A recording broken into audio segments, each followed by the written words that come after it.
पुण्यात भाजप आमदाराच्या घरात घुसण्याचा प्रयत्न करण्यात आलाय। भीमराव तपकिरांच्या घरात घुसण्याचा प्रयत्न करणाऱ्याला अटक झाली। तपकिरांच्या धनकवडी परिसरातील घरात या व्यक्तीने घुसण्याचा प्रयत्न केला। शंकर धुमाळ विरोधात सहकारनगर पोलीस ठाण्यात गुन्हाही दाखल झालाय।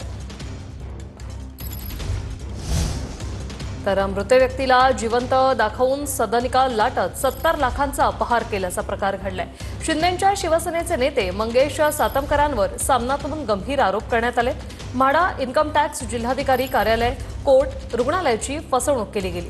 सदनिका 70 लाख रुपयांना विकली गेल्याचा सामनातून आरोप करण्यात आलाय। मी जे आरोप केले त्याबाबत माझ्याकडे सगळे पुरावे, कारवाई करा।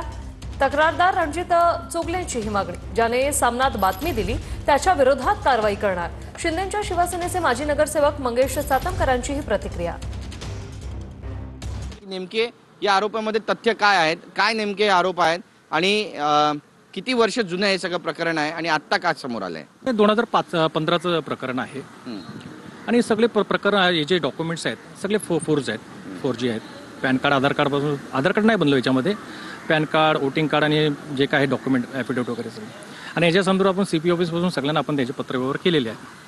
आता बाकी आता मी माझे डॉक्युमेंट्स मी पाठवलेले आहेत, बाकी आता तपास यंत्रणा ते त्यांचं काम करतील।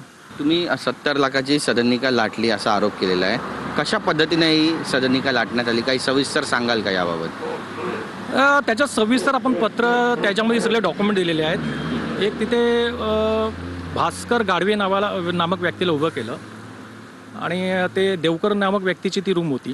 त्या ठिकाणी भास्कर गाडवेला सगळं त्या नावाने त्यांनी पॅन कार्ड बनवलं, वोटिंग कार्ड बनवलं।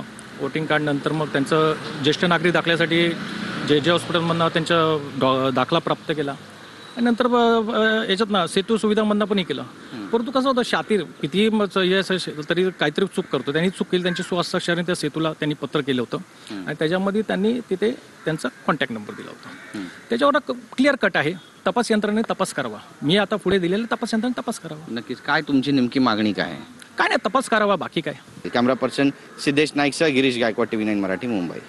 सामनातून आज तुमच्यावरती टीका करण्यात आलेली आहे आणि कारवाईची मागणी पण होते। अधिकाऱ्यांचं संगनमत आहे, साटालोट आहे, तुम्ही फसवणूक केली असा थेट आरोप तुमच्यावर आहे, काय म्हणाल?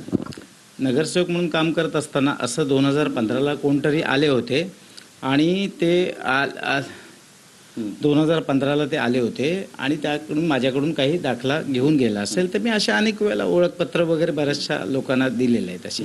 तर असं एखादं प्रकरण असावं असं मला वाटतं, पण मी सुद्धा त्याची संपूर्ण माहिती घेतोय आता। तुम्ही कुठली स्वाक्षरी केली आहे का? कारण ती स्वाक्षरी तुमच्या स्वाक्षरीशी मेळ खाणारी आहे असं पण त्यामध्ये नमूद आहे। ओळखपत्र असेल तर त्याच्यावरती आमची स्वाक्षरी असते। एखादं कागदपत्र देताना ते जर झेरॉक्स असेल तर त्याच्यावरती आम्ही स्वतःची स्वाक्षरी करत असतो, कारण ते अटेस्टेड करण्यासाठी सेल्फ अटेस्टेशन असतं, त्यामुळे तिथे असू शकेल असं मला वाटतंय। पण हा लेख छापून आल्यानंतर तुमची देखील बदनामी होते, कारवाईची मागणी केली जाते आणि एक आरोपाचा ठपका जो आहे तो तुमच्यावर आहे आता सध्या। अगदी बरोबर आहे। ही बातमी आल्यानंतर साहजिकच एक कुठची व्यक्ती, मी काय किंवा इतरही साधी सर्वसामान्य जरी व्यक्ती असेल तर देखील निश्चित त्याला ते वाटतं। आता मी ह्याची माहिती घेतो आणि जे काय आरोप केलेले आहेत त्या आरोपाच्या संदर्भात माहिती घेऊन आणि त्या संदर्भातली संपूर्ण चौकशी करून मला जे काय करता येईल तेवढं मी माझ्या पद्धतीने त्या ठिकाणी करेन।